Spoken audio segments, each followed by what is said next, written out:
Today we have the 2018 Audi Q3. This vehicle has done just over 67,000 miles. It has a manual transmission and a petrol fuel type.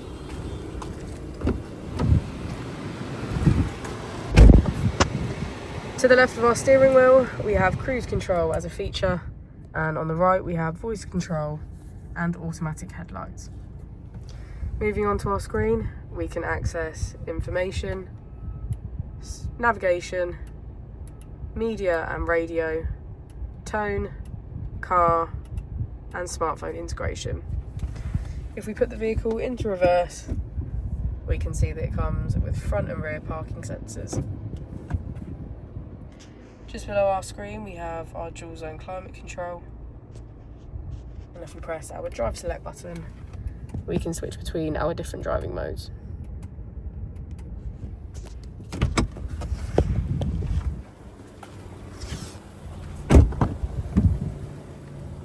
As we go into the back of the vehicle, we can see that all of our seats have a black leather trim.